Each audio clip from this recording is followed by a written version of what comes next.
Hey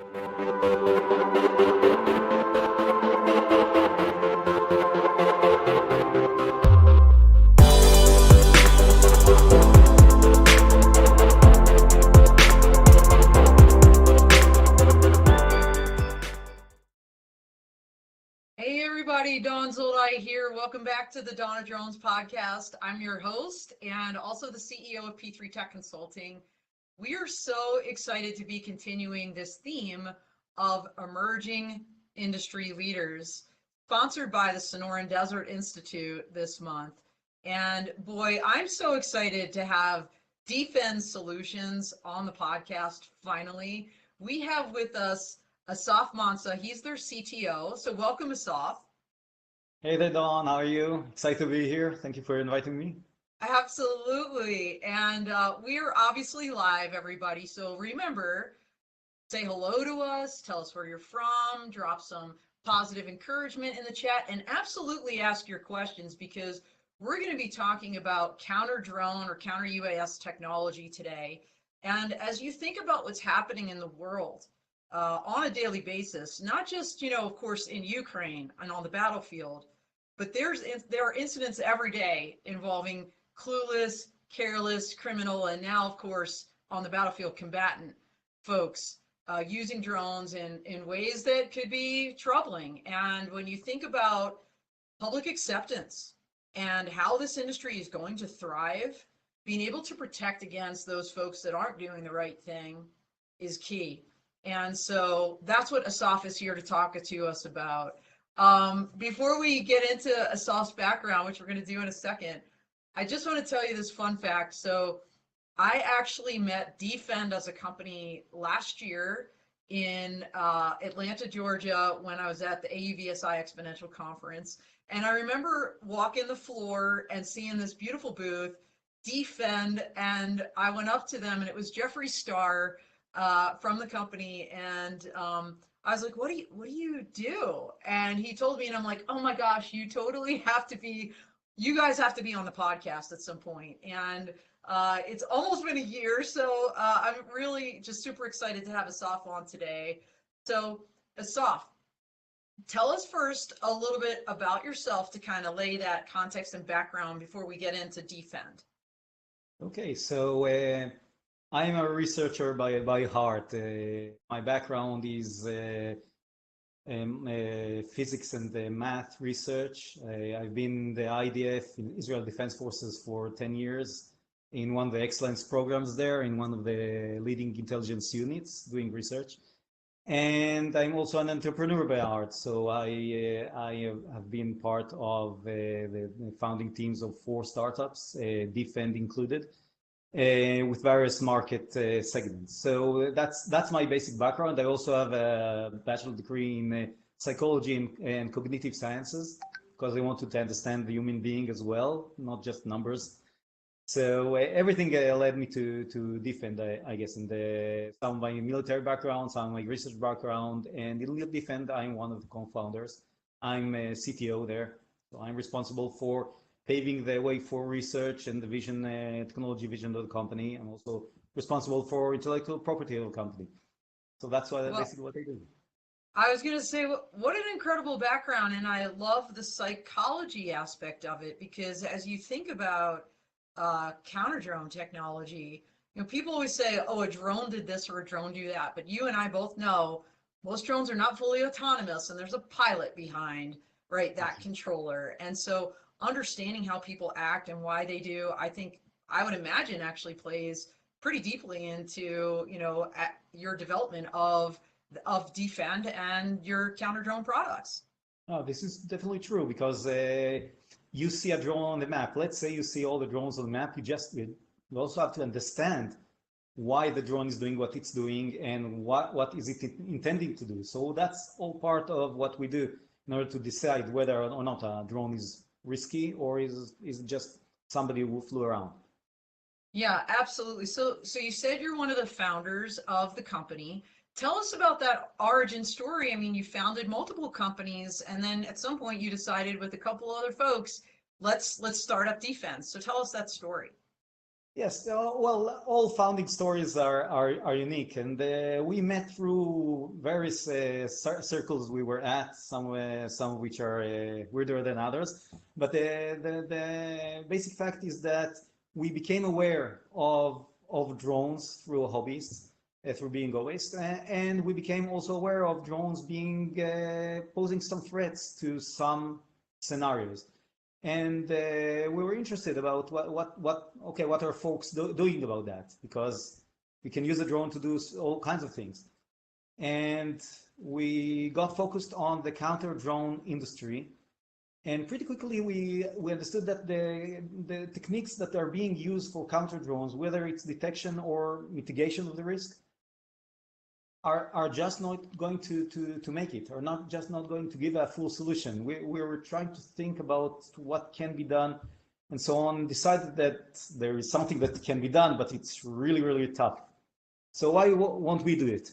And that's how we started off. We did a quick proof of concept to just realize whether or not we're on the right track. We got to the conclusion that we are. And then we founded the company and started off. Well, we talked a little bit about the why, right? You always start with the why.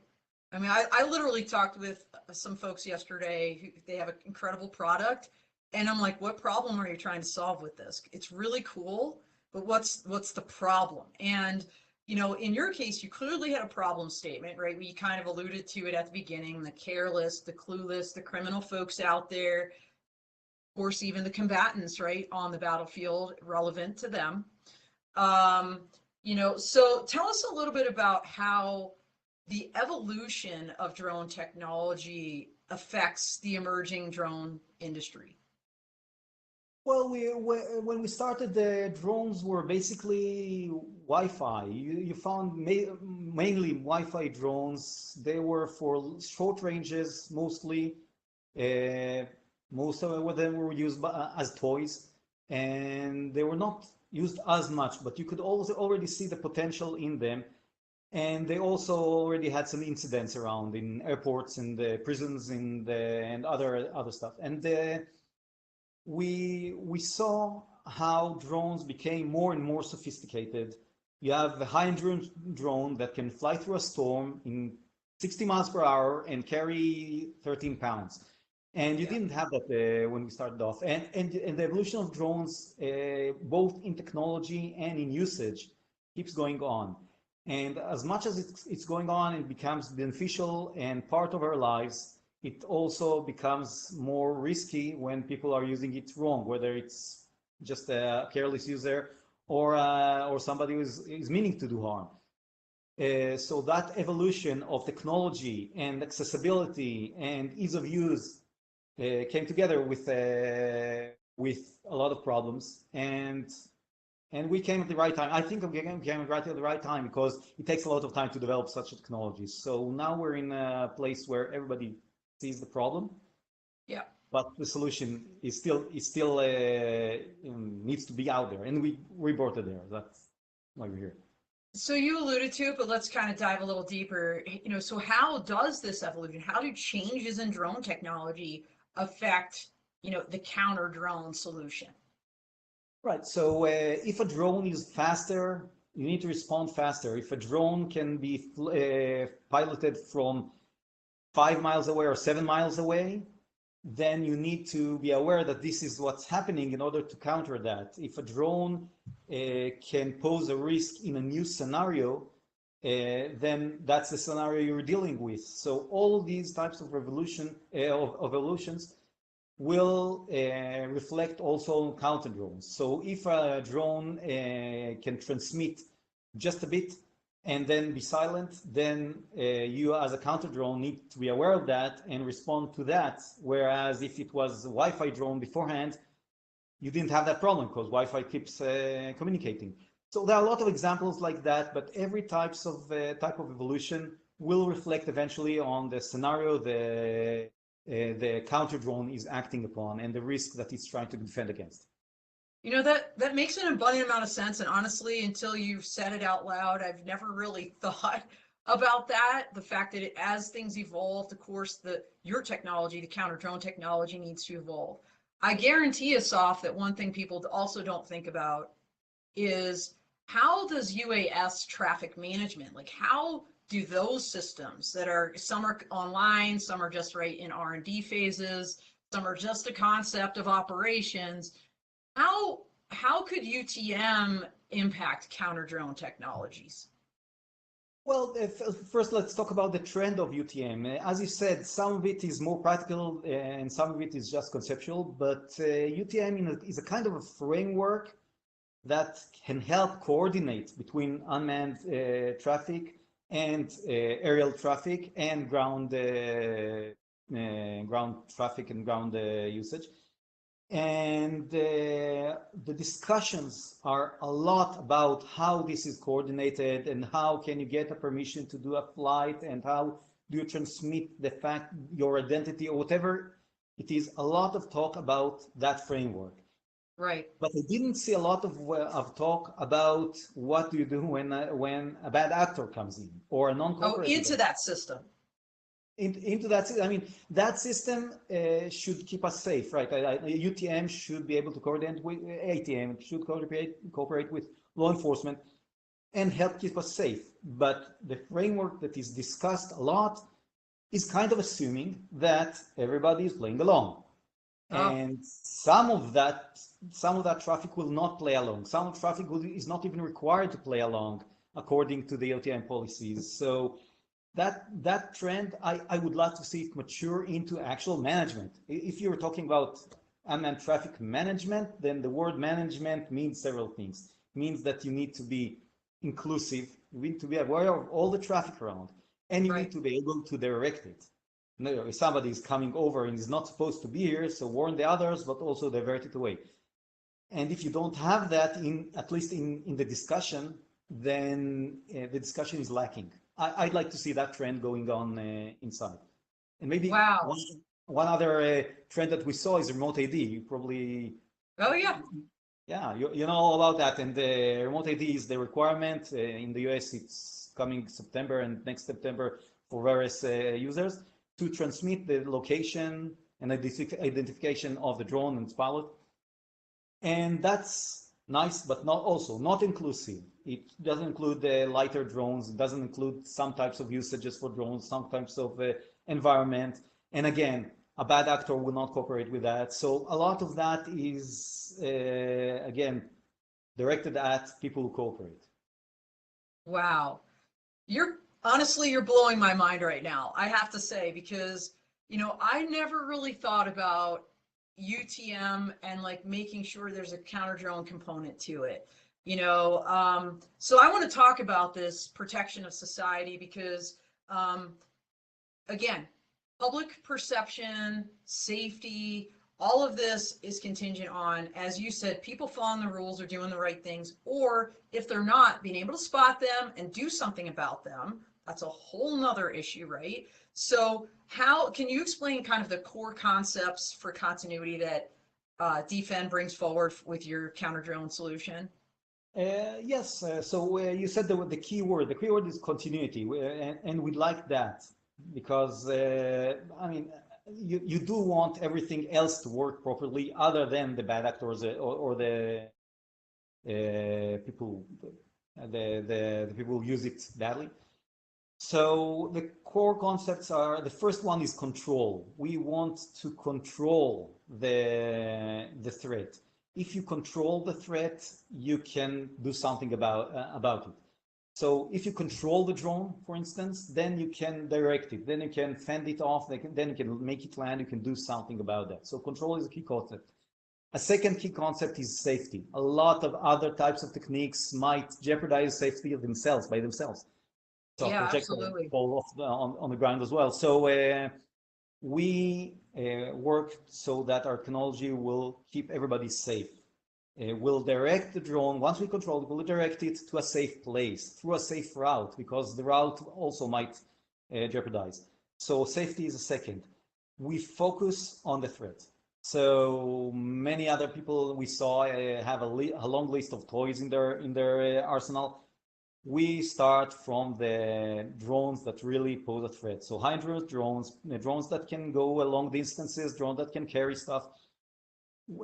drones that are common or high runners. That's how we focus our research and library. And of course, future, meaning you need to see a bit into the future in order to prepare yourself, because drones, as we said, the evolution of drones keeps coming on, and you need to prepare yourself to be a drone threat ahead. That's what we like to say. We are a drone threat away, and all this helps us keep continuity. So people will actually not notice the bad actors or the irresponsible ones. Well, there's so much to peel back there. I know we're gonna dive deep into this, but let's talk about the name first of your solution. It's called Enforce Air. Why that name? Well, we wanted it to, we thought about several names that were all about defending, and then we realized that what we actually bring to the table is the ability, like I said, UTM, the management part, you need to enforce the policy, whatever the policy is, whatever the user of the operator of our system is, it needs to enforce something, or else we wouldn't be there. So you're enforcing your policy on the air, all that to enable continuity in a safe way, and so on and so forth. So Enforce Air kind of clicked into place right into that. So that's a great segue into how it works then. So Enforce Air is cyber-based. So walk us through this. How does it work? Okay, so let's start with a scenario. A drone comes in, and the enforcer is over there. The first task that the enforcer has is to scan the skies. It doesn't know that the drone is about to arrive. It doesn't know which drone is about to arrive, what make or model, or what distance it would arrive from. So the first part is to detect that there is a drone out there. It detects the drone. It's totally passive, obviously. It detects the drone, and once it detects it, and so it's important to say that we don't have false detections. So once it detects the drone, it will alert the operator about that. So if there's a live operator, it will alert that the operator. For that, it could also work automatically. Then it will work to locate the drone. Where is the drone and where is it going to? So it would track the drone. So an operator will have a feel of where the drone is going, how close it is to a place that the operator wants to protect. Hey, Assaf, can I cut in for a second? When you said it alerts the operator, so it'll detect it passively, I think was the term you used, and then it alerts the operator. You're talking about the operator of your system, not the drone operator. Is that correct? Correct. That's correct. Okay, so I wanted to be clear about that because I think it could cause, right, some confusion. Oh, so we're giving notifications to drone operators. Oh, okay. So it's alerting whoever has the defense system, right, and is using it. This is correct. Okay. So I'm sorry to interrupt, but I wanted to interject on that. And then maybe we could pop that slide back up for a second too, because I did interrupt us off. So locates, track, and then explain how it identifies that drone. Okay, so every drone, all drones are not made equal. Every drone has its own communication method, and obviously a lot of drones may have the same one, the same make and model, where might have the same type of communication, but they also have some characteristics that are specific for that airframe. So we identify those for every type of drone. We manage to identify some characteristics that will allow us to say, okay, this is the airframe that was there before, or this is the airframe that belongs to you, the enforcer owner or the site operator. So we can locate that drone, identify the actual airframe, and by doing that, we can also do identification of friend or foe, so we can differentiate between drones that are authorized and drones that are not authorized. And and after we've done that, we are ready. We show how the sky looks like, what the traffic is, and we are ready to do whatever actively we need to do about those drones. So the next step is the mitigation. We have several types of mitigations, but basically we take control of a drone that is acting in a rogue way, whether it's because it's irresponsible, careless, or a bad actor. And we take over that and we'll direct that drone to a safe place, or we can send it home, or we can land it in place. We have many types of protection plans, or we can just prevent it from continuing to fly. So the pilot will have to pull it back in order to gain control of that. So we have several types of responses. All of these are active, of course, but that's the cyber part where we interject into that communication and make the drone act properly. Got it. Got it. So if you're working with a company to be able to kind of identify, let's just call it friend versus foe, just to keep it simple, that company is going to say, hey, here's the drones kind of in our fleet. And I assume you put that into your system. There's some kind of artificial intelligence or data feed, right? Data that feeds into that. And then, anything else is like, not one of our friends, so we can start inquiring. This is true. Actually, our customer can do that themselves. They can manage their own whitelist, where every drone on the whitelist will be colored differently, will be alerted differently, and will generally will not be touched. And whoever is not authorized and is going into an area that is protected will be assumed to be a foe. We also have a level of blacklist of a drone that was recognized in the past as a bad actor, which you can respond to earlier on. So our customers can manage all that. They don't need us to put anything inside. They have that. They can remove things from their whitelist and so on. All right, awesome. I think we have a real quick slide here that just kind of summarizes what you just said. And just a foot stomp, this is a radio frequency solution, right? RF, because you use that term passive deliberately. So I don't know if you can, again, without giving state secrets or proprietary information, explain a little bit how it sniffs out, right? How does it find, as you had on that earlier slide, the pilot, it finds the drone without even remote ID? Right. So the first of all, when something is when a drone is around, it communicates with its remote control and communicates through radio. So that radio is something that we can detect, and we do detect that, and we know that there is a presence of drone. And in that presence, inside that information, we extract from that a lot of information about the characteristics of the communication, so we can identify the airframe and about the location. And we use that in order to give the data that the enforcer operator needs. So all that is done passively because we're not participating in that. We're just listening into the communication. We're sensitive to communication, and we extract from that through all kinds of means a lot of information that we then share with the enforcer operator. Okay, awesome. So there, we all know this, there are a lot of counter drone technologies and companies out there. So what makes yours different from some of these other ones? Well, there are. I wanted to go a bit into the technology around about that lies behind. So we mentioned that we are RF. We mentioned that we are cyber RF. We're doing the takeover through cyber means, and we are doing the detection and tracking and the identification through radio and cyber means. But if you divide the challenge of counter drone, you can divide it into two parts. One of them is detection, tracking, tracking and identification. One of them is mitigation. So for the detection, there are other techniques. There are other more traditional technologies like a radar or a camera and an optic sensor, acoustic sensor. And there are also other radio-based sensors that can detect the presence of radiation, even maybe the direction of that. But these are not, I call them traditional because they are used for a long time, but they're usually not used against drones. They're used against airplanes or other threats. And when they are used against drones, well, the drone is so small and it's hard to detect. And when it can fly around urban areas, behind buildings and around other obstacles. And all these technologies are not working very well. They can maybe identify it. They sometimes can locate partially, but they don't identify whether it's a friend or foe. They don't identify necessarily the make or model, and so on. So the traditional detection is failing a lot in areas that are practical, that are day-to-day areas.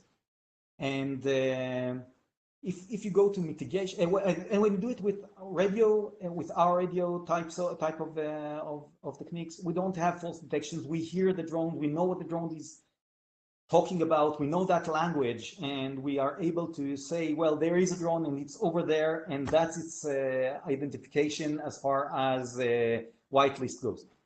When you go to mitigation, then there are kinetic mitigations. Just throw something about at that drone, and that something might even hit that drone. It's very hard because the drone can go 50 miles per hour, but you might hit it and then it will fall down, and all kind of collateral damage might happen. If you talk about all kind of radio emission types of techniques like jamming or GPS spoofing, also that has a collateral damage. It will disturb everybody around and will disturb the drone, but you don't necessarily know what the drone will do by being disturbed. What we do is surgical. We go at one drone. You can have 5 drones, same area, and one of them will get taken over and directed to a safe place. All the rest can move around. They won't even know, the pilot will not even notice that we've done anything. So this makes a lot of difference, and that's what we direct our focus about, giving that continuity and safety by doing that surgically. Yeah, that's significant. I know we have a video to roll, so as Mike is teeing that up, well, actually, let's go ahead and roll that video because I think it's a great demo. Every day, drones are improving lives, optimizing operations, and transforming societies. But a small portion of operators are causing chaos, endangering lives, and posing a threat to safety and national security. Traditional counter-UAS solutions are often not suitable as the sole component of a counter-UAS strategy. They can interfere with communications and authorized drones and cause collateral damage or even fail to detect the threat. D-Fend Solutions focuses on the real threat: dangerous drones that can carry heavy payloads, travel long distances, and are readily accessible. Enforce Air, D-Fend Solutions' flagship counter-drone solution, protects military, public safety, airport, border, VIP, prison, major event, and critical infrastructure environments. It has been deployed hundreds of times worldwide. Enforce Air features radio frequency cyber takeover technology. It automatically detects, locates, and identifies rogue drones and their pilots, and then mitigates the drone. Enforce Air is set up quickly. The hardware is compact and can be rapidly disassembled, moved, and reassembled for operational flexibility. As soon as rogue drones enter the protected area, they are detected and an alert is immediately activated. Their unique communication identifiers are extracted and the takeoff location is discovered. Enforce Air's unique takeover technology automatically takes control and operators lose their communication signals. They cannot control their drones or renew contact. Authorized drones in the area are unaffected. The rogue drones are sent along their designated route, ending in a safe landing. A safe outcome is achieved without disrupting the continuity of communications, commerce, transportation, or everyday life. D-Fend Solutions constantly develops new capabilities to always stay a drone threat ahead.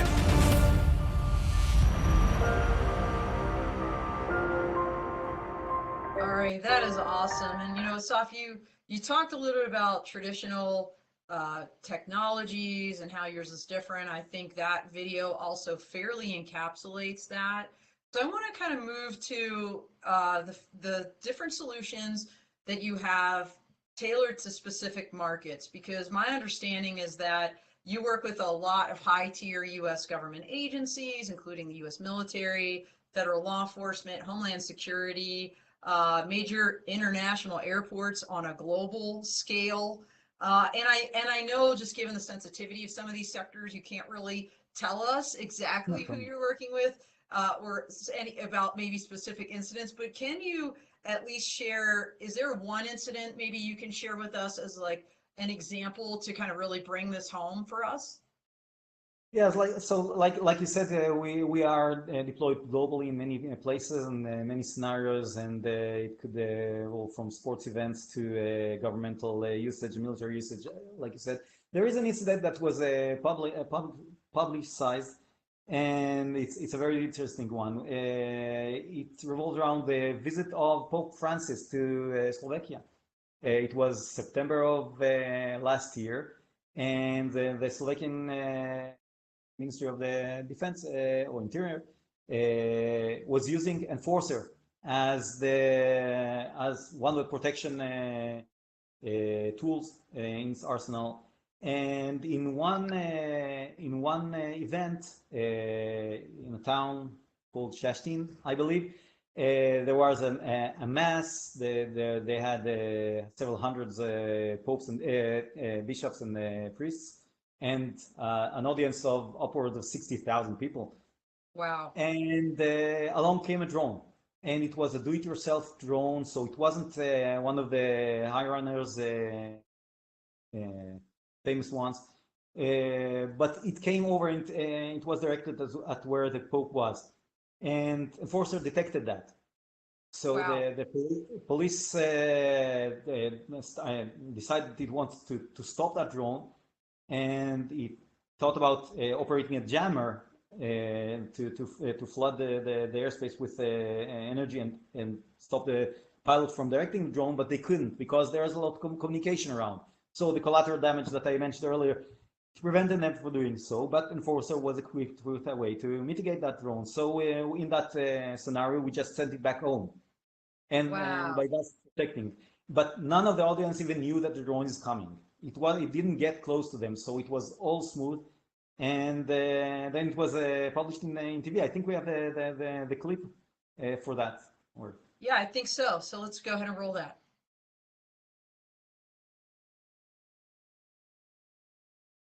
Shashtin, Slovakia, September 15th. At this place of pilgrimage, Holy Father Pope Francis was met by approximately 60,000 people. However, an incident occurred there regarding which a statement was made after some time by the company D-Fend, which provided an airspace protection technology during the visit by the leader of the church. This news was reported on the jpost.com portal. The potential hazard was apparently caused by one of the drones that was flying nearby. That was the drone? Yes, it was apparently a do-it-yourself type. D-Fend's Enforce Air product repelled the unwanted drone and sent it back to its original takeoff location, far from the large crowd. That is, I mean, the security forces originally wanted to remove it using a jammer. In the end, they determined that this option would disrupt events, for example, by interrupting live broadcasts and disabling local phones. They assessed this to still be a risk. They therefore deployed the latest anti-drone technology. Using RF radio waves and cyber technology, the Enforce Air system observed an unknown drone. Using the system, the operator can detect the signal. That was fun. That's also a counter-drone solution, but it works only for a couple of feet. Absolutely. So that was crazy. Yeah, she's a public figure, a head of state, and a drone just came over to. It was not a bad actor. It was somebody who just thought it would be cool. Yeah. To show her from up close. Yeah. So I know this is a long video. Maybe we can go ahead and take that down while we move on. But well, let's talk about this for a second, Assaf, because we kind of talked about it, alluded to it. This idea that your solution is not necessarily a one-size-fits-all, that you can tailor them to specific sectors. Some of the ones I talked about, law enforcement. You even mentioned, I think, in the very beginning, like, we can tailor our solution to whatever the regulatory arena is in a particular area or country. So tell us a little bit about that. How do your solutions kind of vary by sector? Okay, so there are two ways it varies. One of them is through the abilities. Our Enforcer has several abilities that you can deploy, and it's layered. So for instance, the detection is one of the abilities. I mentioned several types of mitigations. They could be layered as well, so you get some of them. We can also have privileges there, so you can password protect some of the abilities, so only an authorized personnel would be able to do some of the abilities that our system can do, and we license that according to what the customer needs. So each of these types of abilities can be tailored to the scenario. So if there is somebody who just is not allowed to mitigate or take over, they might be allowed to do other things, and our enforcer will do that for them. Now, there are a different type of tailoring, which is how we station our system. So our basic stationing is what we call tactical scenario, where you just have a tripod. You can see that in my background. Yeah, I think it's still on the slide here, the ground level tactical. Yeah, so ground level tactical is the basic stationing, but you can also station it on high rise. So there is different antenna for that. You can put it in a car. It could be covert for say head of state protection, or it could be military for maneuvering military vehicles. You can have that stationed with directional abilities, like in an airport. You'd want a long range, but towards several specific directions of takeoff and landing corridors. So we have that type of stationing as well. Obviously, different types of stationing for boats and ships. So we have several types of such solutions that allows our different users to use it in different scenarios. Wow, that's amazing. I definitely want to peel back the vehicle scenario in a second. But before I do, we've got some folks jumping in the chat, so I want to acknowledge them. And we also have a really good question. So Tani Smith is out there. Hey, Tani, saying, great solution, well thought out approach to targeting the problem operator. So there you go, a shout out from Tani. We also have Chris Wedgeworth, I call him my super fan. He's here every week for every podcast we do. And we also have Sahil Boy saying, good evening, everyone. So my guess is coming from us somewhere across the globe and not from my area here in Colorado. And here's the question, Assaf. Does it work on multiple drones or drone swarms? Because you said this was targeted. If there was a group, you could just focus on one. But what if it was the group that you wanted to focus on? Fantastic question. That was a question that we got very, very early on, and we understood that we cannot just disturb a certain drone. We need to take over and mitigate the risk for all the drones that are acting badly. And it could be more than one.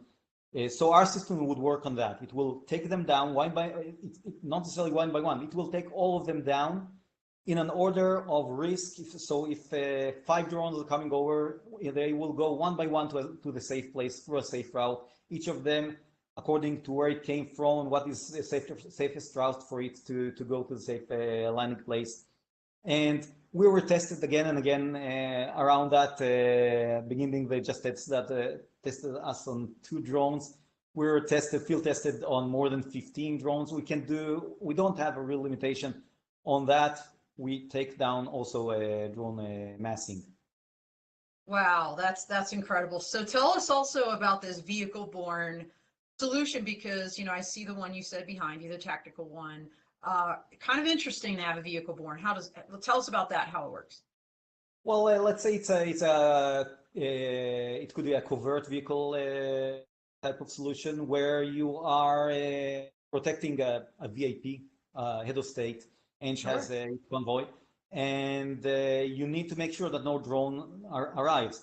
So it would typically create a bubble around that car and will protect that. So every drone that comes nearby will, for instance, be hovered, will be taken over, turn it to hover in place, and then it will go back home. It will not risk the convoy anymore because the convoy is just driven away. So that's a solution that we have. It has its own scenario, its own needs.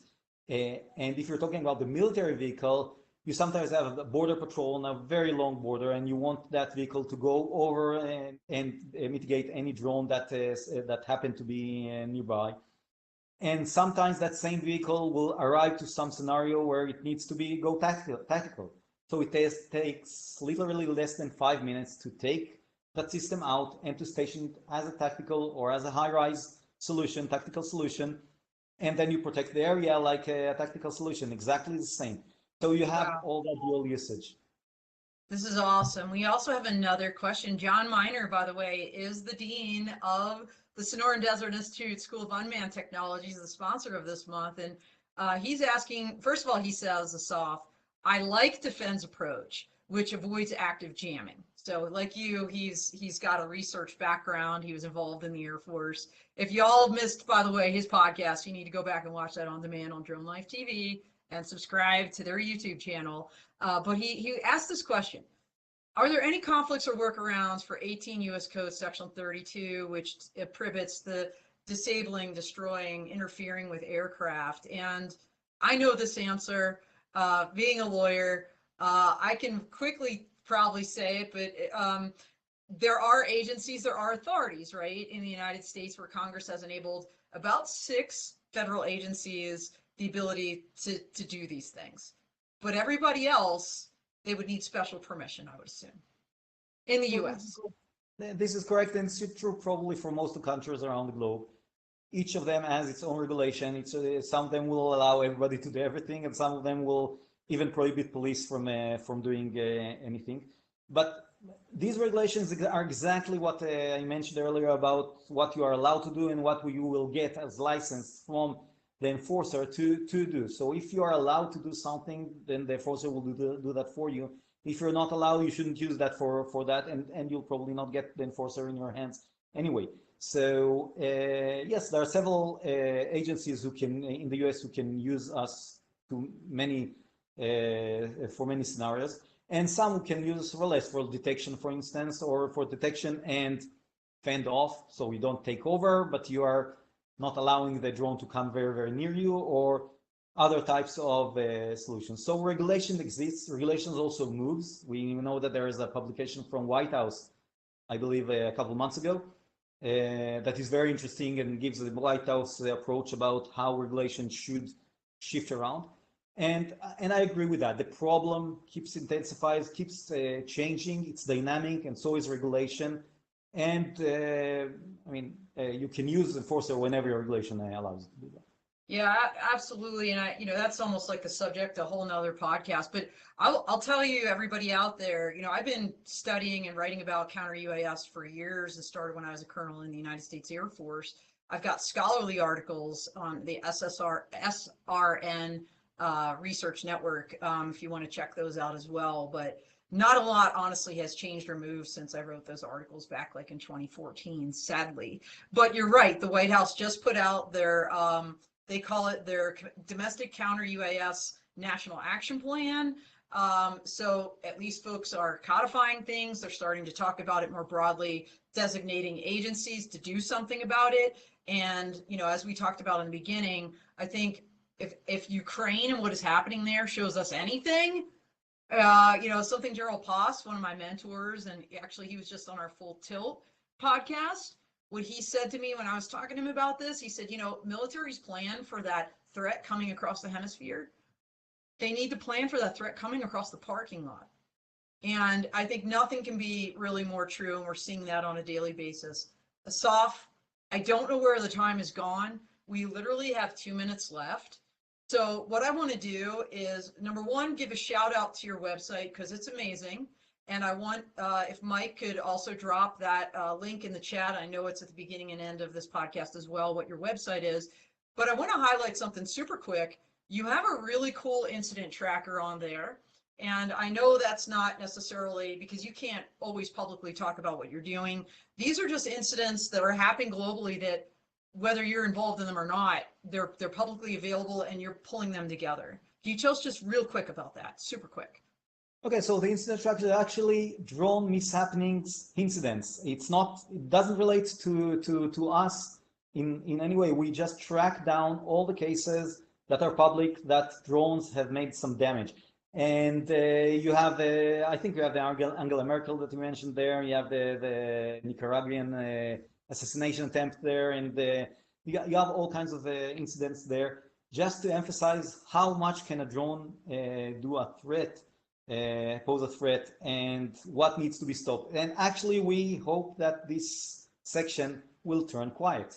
Once people have the management that they need and the protection that they need, this section would turn quiet. but now it's not quite told. So you are encouraged to look at that, and it's very interesting, I think. I love that, the goal being someday to shut that page down. So in maybe the 30 seconds we have left here, Assaf, because by the way, everybody, this is part 1 of 3. We're going to have D-Fend back on this podcast 2 more times throughout the year to talk about different aspects of counter-drone and their technology and what's happening in the world. So stay tuned for more.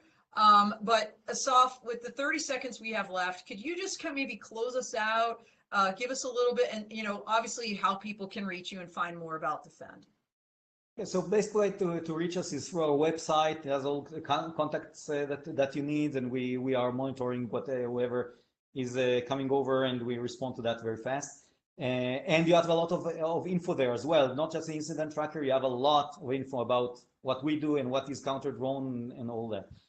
But I want to emphasize something. We are a counter drone solution. We are a counter drone, but we are not countering the drone industry.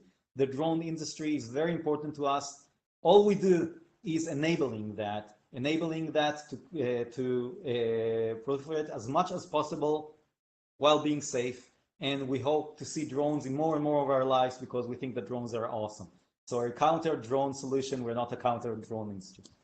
I love that. And I really, we started out talking about the fact that public perception, all it's going to take is one really bad incident, and it's going to set us back decades. And it's companies like yours, like D-Fend, Assaf, that are going to prevent that. So thank you for what you're doing. Thank you for being on the podcast. Like I said, I'm so excited to be working with D-Fend and have you on here. So thank you. We are kind of a little bit over, but I want to take just 2 more seconds, everybody. And thanks, by the way, John Typin, for saying great program. We thank you for being here and everybody else that was out there today and that's going to watch this on demand as well. Real quick, tomorrow on Clubhouse, we have Sean Gear from the Energy Drone Robotics Coalition. So that should be a great time. 1 p.m. Eastern, Drone Law Connections on Clubhouse. He'll be on the podcast next week live in Houston, and I will be there at that event. I'm super excited. And then I just also want to just real quick say this Saturday, we've been talking this whole time about drone safety at the bottom line. And this Saturday is the FAA's official Drone Safety Day. So join us for a special broadcast. Mike and I and our full crew, Saturday, 9 a.m. Mountain, streaming across our fullcrew.io platforms, LinkedIn, and all over the place. So check that out. And then, of course, dial into Crew and Tilt next week. It's going to be amazing. We've got some incredible guests. And so follow me on social, and you'll see who. I'm not going to take up your time. We are out here. Thank you all so much. Fly right.